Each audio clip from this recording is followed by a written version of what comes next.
Olá, você que nos acompanha pelos canais da Novo Rural. Hoje o nosso assunto é custo de produção de suínos. E para isso a gente conversa com o Ari Jarbasandi, ele que é analista de socioeconomia da Embrapa Suínos e Aves de Concórdia, Santa Catarina. Primeiro, eu dou as boas-vindas ao Ari, obrigada por estar conversando com a gente. E de pronto, Ari, eu gostaria de entender que análise que vocês têm feito em relação a esses custos de produção, principalmente para os suinocultores. A gente sabe que esse custo tem se elevado bastante nos últimos meses, no último ano. E que análise que vocês têm feito aí, levando em conta os dados, né, que vocês reúnem das regiões referência nessa produção? Seja bem-vindo. Obrigado, Graciele Verde. É um prazer para nós da Embrapa sempre levar informações do agronegócio para os ouvintes do agronegócio. Então, Graciele, esses custos que a Embrapa Suínos e Aves ela faz desde 1978, tem uma série histórica longa, e nós fizemos os custos baseados naquilo que acontece no mercado, naquilo que acontece com os suinocultores independentes que praticam essa atividade há muito tempo. E eles retratam exatamente o que está acontecendo no momento, porque a suinocultura e a agricultura brasileira vem passando, né? Então, eles têm um retrato fidedigno, eles são representativos, são balizadores, né? É claro que a Embrapa Suínos e Aves trabalha com valores médios, tanto de coeficientes produtivos quanto de produção, e também valores médios de preços de insumos e suínos prontos para o abate no mercado atacadista. Jarbas, como que a gente tem visto esses números, né? Que movimento, a gente sabe que o aumento ele é bastante representativo nesse custo de produção, mas que números que tu pode trazer aí desses últimos meses, né? A gente tem um conteúdo na edição agora de julho e agosto, mas a gente está aproveitando para atualizar contigo também, levando em conta que a gente está já no final do mês de julho, que números que tu pode trazer para a gente e o que isso quer dizer, né? Principalmente para o produtor, quer dizer, serve de alerta em que sentido, né? Como é que o produtor pode se posicionar diante disso, sabe? Ok. Graciele, assim, falar especificamente do estado de Santa Catarina, porque é o estado maior produtor de suínos do Brasil. Ele concentra atualmente em torno de 28% do total, produz em torno de 1.120.000 toneladas de carne suína e desse quantitativo exporta aproximadamente 55%. Nós tivemos no mês de junho um recuo de custo de produção que foi influenciado pela entrada de milho e soja, tanto da safrinha brasileira quanto de importação realizada a partir do mercado americano e um pouco também do mercado sul-americano, mais especificamente Paraguai e Argentina, que entrou um pouco de milho no país e fez com que esses valores decaíssem durante o mês de junho.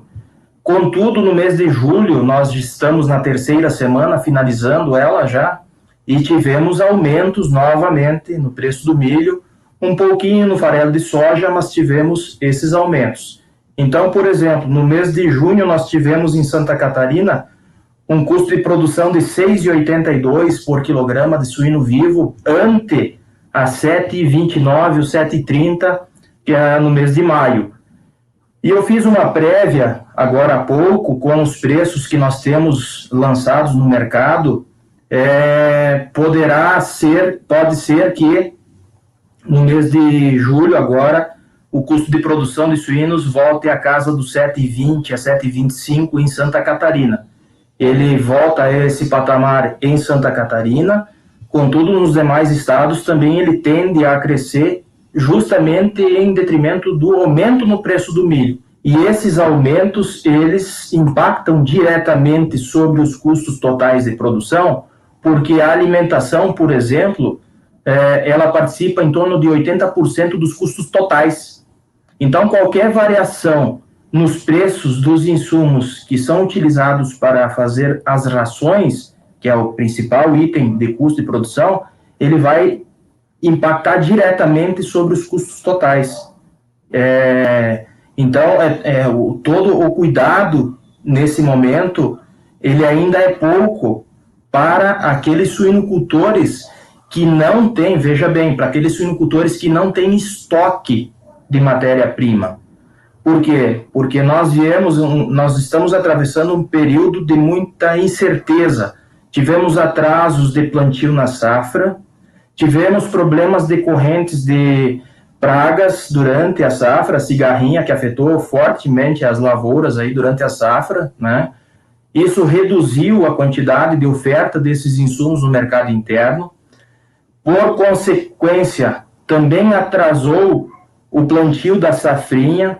Foi um plantio que os agricultores realizaram sob muito risco, e esse risco está se fazendo presente nesse momento. Fez-se na semana retrasada através de geadas. Veja bem, as geadas que deram no sul do Brasil, especificamente no Paraná, que é um grande produtor de milho, portanto, um grande fornecedor também dessa matéria-prima, tanto para a cadeia suinícola daquele estado, quanto as cadeias suinícolas que estão em Santa Catarina e no Rio Grande do Sul, embora o Rio Grande do Sul seja também um ofertante líquido desse produto, mas a quebra de milho que teve na safrinha do Paraná daria para alimentar toda a cadeia produtiva de suínos de Santa Catarina por um ano. Ou seja, eles tiveram uma quebra de safra de aproximadamente 6,7 milhões de toneladas de milho, e Santa Catarina, para a cadeia suinícola, precisa em torno de 5 milhões de toneladas de milho. Então, veja bem o quanto isso implica na oferta de insumos. Portanto, os problemas climáticos que estão acontecendo, eles impactam diretamente sobre os custos de produção, porque impacta na cadeia de suprimentos. E esses custos tendem a aumentar. Estava vendo também o preço do suíno pago ao suinocultor. Ele tem se elevado um pouco, ele foi 6,28 a 6,30 durante o mês de junho. Nesse mês ele já está batendo por volta na casa dos R$7, mas digamos que o preço pago ao produtor chegue a R$7, e se o custo for 7,20 de fato, nós vamos ter em torno de uns R$20 de prejuízo direto por cabeça de suíno produzida. E esses prejuízos durante os últimos 7 meses foram constantes. Todos os meses houveram prejuízos dentro da produção de suínos independentes, tanto aqui em Santa Catarina, quanto no estado do Rio Grande do Sul e também no Paraná, porque os custos são maiores do que o preço recebido. Então, os custos que a Embrapa faz, reiterando, são custos econômicos que levam em consideração todas as despesas variáveis, despesas operacionais, que inclui depreciação de instalações e equipamentos, mais o custo de capital. Se nós formos pegar apenas o desembolso, o capital de giro necessário para fazer a atividade não parar, então, por exemplo, no mês de junho, em Santa Catarina, nós precisávamos de R$ 6,42 por quilograma para fazer 1 quilograma de suíno vivo, enquanto o preço recebido pelo produtor foi de 6,28. Ou seja, o produtor no mês de junho ele não teve dinheiro suficiente para cobrir o seu desembolso. Ele teve prejuízo já de arrancada nos custos operacionais. Dinheiro que o suinocultor tira do bolso para fazer a atividade acontecer. No mês anterior, a junho, mês de maio, o custo direto foi R$ 6,90, embora o preço de venda do suíno, o preço recebido pelo suinocultor, tenha sido de R$ 6,50. Ou seja, 40 centavos por quilograma de prejuízo direto, tá? No mês anterior a maio, abril, nós tivemos um custo de R$ 6,67 e um preço recebido pelo produtor de R$ 6,60.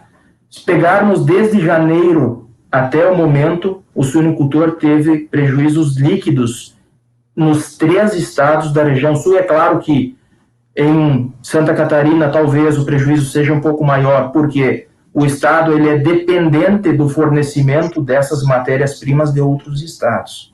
Embora o preço do suíno vivo aqui no nosso estado, Santa Catarina, ele seja um pouquinho melhor do que no Paraná e no Rio Grande do Sul, mas essa diferença não compensa o prejuízo, ele continua. Tá certo. Diante disso, assim, a gente sabe, né, você já reforçou que o cenário é bastante complexo, assim, mas quer dizer, como é que o produtor consegue se proteger um pouquinho disso, sabe? Cortando mais ainda, assim, possíveis gastos na propriedade, que orientação que se pode compartilhar aí diante disso? Olha, é um momento difícil de tomada de decisão no campo, porque o suinocultor ele pode cortar custos, despesas que não tem, né, tanta necessidade, mas, por exemplo, na questão da alimentação, vamos focar diretamente na alimentação. Ele pode até reduzir um pouco a quantidade fornecida de alimentos aos animais. O animal hoje ele precisa em torno de 2,8 kg de ração por quilograma de peso vivo, tá? Ele pode diminuir de 2,8 para 2,5. Isso dá um certo alívio na quantidade de estoque que ele tem, mas isso também impacta no ganho de peso médio diário. Então, se ele reduz a oferta de alimentos, ou mesmo consiga balancear com eventual estoque de algum outro tipo de produto, ou que tenha na cooperativa, ou que está mais próximo para ele adquirir, ele vai, consequentemente, alongar o tempo de vida desse animal na instalação. Sim. Você reduz a quantidade fornecida, aqui um pouco deixa de fazer coberturas em matrizes, ao invés de ter 2,4 ou 2,3 partos matriz ano, vai trabalhar com 2 partos matriz ano. Aqui um pouco, talvez seja necessário que esses suinocultores, ao invés de levar os suínos até 120 quilos de peso vivo, comercializem eles com um peso um pouco mais leve, em torno de 90, 100 quilos de peso vivo. Enfim, o suinocultor ele vai precisar tomar decisões doravante, porque os preços dos insumos eles tendem a aumentar. E só tem uma forma de o produtor não levar prejuízo: se ele receber um valor maior do que aquilo que ele tem de desembolso. E nós estamos falando do curto prazo. Tá? Nós sabemos que a cadeia suinícola demora 5 meses para um animal ficar pronto para o abate. Portanto, o preço que o suinocultor está recebendo hoje, ele alimentou esses suínos com milho de 5, 4, 3, 2 e 1 mês atrás. E esse custo de hoje vai impactar daqui a 3, 4 ou 5 meses, né? Então, toda a cautela ainda é pouco nesse momento. Sim, tá certo. Só ainda para entender um pouquinho mais sobre esse contexto, Ari, você deve acompanhar o setor já há um tempo, né? Nos bastidores você comentava aí que são pelo menos 12 anos atuando nesse segmento. Você já tinha visto ali um cenário assim de um aumento tão expressivo de custo de produção como esse que a gente tem visto nessa temporada, nesse último ano? Que resgate que a gente consegue fazer, quer dizer, para nós percebermos, é algo cíclico mesmo? Ou será que, de fato, o cenário pandêmico, tudo isso, né, claro que gerou essa anormalidade, né, no mercado, mas será que isso ainda segue sendo o principal fator motivador, sabe? Graciele, nós tivemos outros momentos da suinocultura. A suinocultura é uma atividade que ela sempre esteve experimentando crises, e eu diria assim, crises até sucessivas. Desde que eu estou nessa atividade, desde o ano de 2008, 2009, eu vivenciei 4 crises.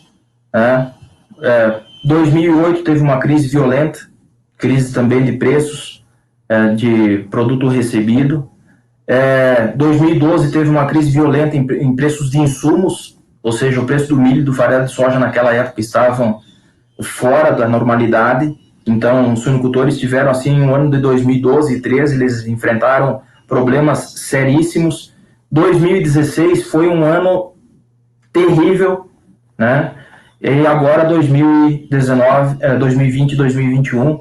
E 2020 e 2021, ele tem um fator bastante atípico, além da pandemia, que é o caso da peste suína africana, que se deu no continente asiático, especificamente na produção de suínos na China. O que aconteceu? Eles passaram a importar produtos, commodities, carnes, aonde eles encontravam, inclusive do Brasil. Tanto é que a China é o principal país importador de carne suína do Brasil, com aproximadamente 50% do total. Então, isso impactou muito os contratos futuros de milho e soja brasileiros. Então, todo o problema da peste suína africana, ela impactou negativamente na oferta de insumos no mercado brasileiro, né? Mas ela impactou positivamente na balança comercial do agronegócio, porque os produtores de milho e soja e outras commodities exportam isso a uma taxa de câmbio que, nesse período, não foi menor do que R$5. Ou seja, uma taxa de câmbio espetacular para fazer exportação. Então, os agricultores que produzem esse tipo de commodity, conseguiram, assim, 2 anos espetaculares, né? Consegue fazer investimentos, adquirir novas áreas,